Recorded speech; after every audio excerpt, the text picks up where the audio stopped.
ਵਾਹਿਗੁਰੂ ਜੀ ਕਾ ਖਾਲਸਾ ਵਾਹਿਗੁਰੂ ਜੀ ਕੀ ਫਤਿਹ। सतगुरु नानक प्रगटिया मिट्टी धुंध जग चानन होवा, ज्यों कर सूरज निकलिया तारे छपे अंधेर पलोवा। धन धन श्री गुरु नानक देव जी का पावन प्रकाश पूरब संगत सारे देश में बड़े धूमधाम अदय श्रद्धा भावना से मनाते हैं हर साल कार्तिक पूर्णिमा के दिन। गुरु नानक साहब जी के तीन उपदेश है। गुरु नानक देव जी के उपदेश श्री गुरु ग्रंथ साहिब जी में लिखे हुए हैं। यहाँ श्री गुरु नानक देव जी की 5 शिक्षाओं के बारे में बताया जा रहा है, जो हमारे जीवन जीने के तरीके को बदल सकते हैं। वंड छको, हम सब जानते हैं कि हम जितना बांटेंगे उतना ही दूसरों का ध्यान रख पाएंगे। गुरु नानक देव जी ने भी यही बताया है कि हमें ज़रूरतमंदों की मदद करनी चाहिए। गुरु नानक देव जी ने अपने पूरे जीवन दूसरों को यही सिखाया है और यही सिख धर्म का मूल भाव है। उन्होंने आम लोगों को यही शिक्षा दी है कि ईश्वर की कृपा से हमें जो कुछ भी मिलता है हमें उसे ज़रूरतमंदों के साथ बांटना चाहिए और उसके बाद खुद उपयोग करना चाहिए।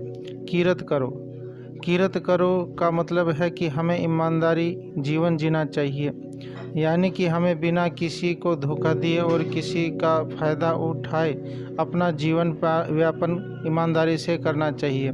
गुरु नानक देव जी ने अपने पूरे जीवन में इसी मंत्र का पालन किया है और दूसरों को भी यही सिखाया है कि सच तो यही है कि यदि जीवन में हम सब कुछ ईमानदारी और नेक दिल से करते हैं तो हमारा जीवन सही राह पर चलता रहता है और हमें दुख मिलने की आशंका कम हो जाती है।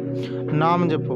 गुरु नानक देव जी ने अपनी शिक्षा में यह भी कहा है कि हमें सच्चे ईश्वर का नाम जपते रहना चाहिए।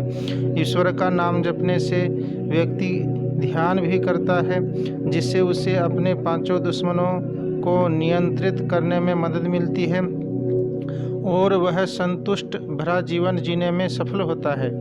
ईश्वर का नाम जपते समय हमें काम, क्रोध, लोभ, मोह और अहंकार जैसे 5 दुश्मनों से पार पाने की कोशिश करनी चाहिए।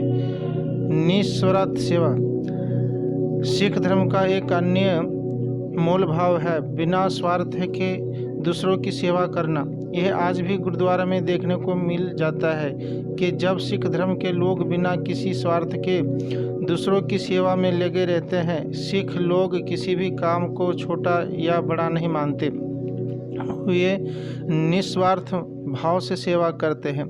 आपको पहले इस बात का एहसास ना हो, लेकिन जब आप एक बार निस्वार्थ भाव से दूसरों की सेवा करते हैं तो आप अपने अंतर मन में जिस शांति का एहसास करेंगे वह एहसास आपको किसी और काम को करने से नहीं मिलता है। सारवत दा भला। गुरु नानक देव जी का मानना है कि हम सब भाई भाई हैं। हमें सिर्फ अपने बारे में नहीं बल्कि सबकी खुशियों के बारे में सोचना चाहिए, फिर चाहे व्यक्ति किसी भी धर्म, जाति या लिंग का क्यों ना हो।